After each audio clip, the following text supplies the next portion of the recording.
Craig Colton. Craig was on the X Factor last year, so we're just going to ask Craig a few questions now, just about what advice he can give to some young people out there today. So Craig, thanks for joining us. Just talk to us a little bit about before the X Factor. Where did singing all start for you? It was probably from a young age. I always wanted to be a singer. And then I was one of those kids that ever seen something on the telly, then I wanted to be it. I mean, I remember saying I wanted to be a runner. So, you know, I always had something to do. And then I wanted to work in a bar. Then I worked in a bar and I was thinking, maybe this isn't for me. And then I remember wanting to be an actor as well. And then I went to drama school and I did it for 4 years. And then I just thought I'd like to just try something else. And then I literally went back to the first thing I wanted to do. And then there was a TV show, a little TV show, and I thought I'll enter it and see what happens. And it worked out really well. I think it definitely started when I was younger, but it took me a long time to get back to it because I wanted to do so many different things, and then it did take me a long time to get back to it. But I went back to the first thing I wanted to be, and it was a little singer. Great stuff. So your influences are Marvin Gaye and Adele, aren't they? So do you now think that your music influences younger people?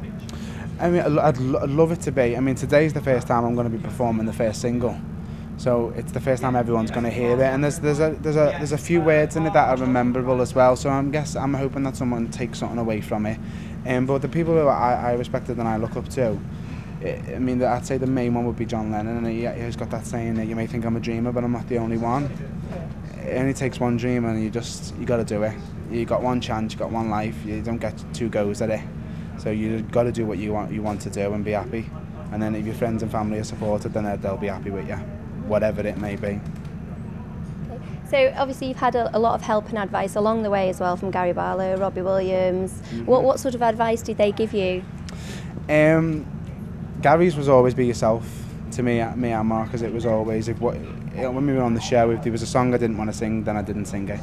And he always says, whatever you want to do, you do, and I'll take the rap for it, which is quite good.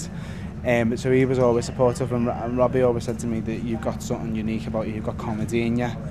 He said to me, if you can bring a little bit of comedy to your songs, then you'll be doing something that no one's done. So that little words of wisdom is definitely got a little replay on the album of you know, creating something new. And he was literally just said that as passing comment. He went, when you do your album, he said, put comedy in it. He said, because that's what you're good at. And it seems to be working. There's not a lot of comedy. It's more heartbreak than anything else. But there's just that little thing he said to me made the whole song by itself. So he's a good person to get advice from. So you do actually write quite a bit of your own music and put your own feelings into music? Yeah, I'm writing the album. I've wrote most songs, but I've co-written a few other with a lot of people, like Christina Perry, working with her at the minute, and there's quite a few. And it's lovely to get people's life stories as well into the song, because there's certain things in a song that I don't know about, but they do, and when it comes together, it works perfectly. So you're getting 2 people's thoughts. And that was one of the reasons why I did want to co-write with a few people. So, yeah. And I also believe that you're planning on running the London Marathon as well. How did you hear about that? How did you all hear about this? I wish I'd never said this now. Yeah, next year I made a bet with my trainer, and we're going to run the London Marathon next year. Oh, do you know when you think you shouldn't have said something? Starting to feel that now. If it's not next year, it'll be the year after, because next year might be a little bit busy for me. But I did say in the next 2 years I'll do it, so if it's not 2013, it'll be definitely 14. That's great though. Oh yeah. It is, and I'm going to do it for a good charity as well. It's for cystic fibrosis, which is, I've got a few family members who suffer from it, so that was the first thing that I always said I'd support. So I promise you I will do it. If not next year, it'll be the year after. Great.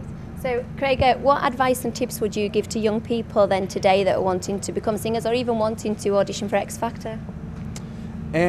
Just have a go. You don't know what's going to happen. I honestly thought that for my first audition I wouldn't get past, and I thought that'd be it. And then I got to the next round and I thought, oh, this will be it. And then I just kept getting further, and next minute I was on the live shows, and every single night I used to say, no matter how well I performed, this is the last night, I'm going home tonight. And you can surprise yourself with what you can do. So if you've got something you want to do, just go and do it, because you never know when you're going to get another chance.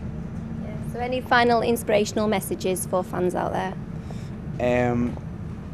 Just honestly, just be yourself, and whatever you want to do, then that's what you've got to do.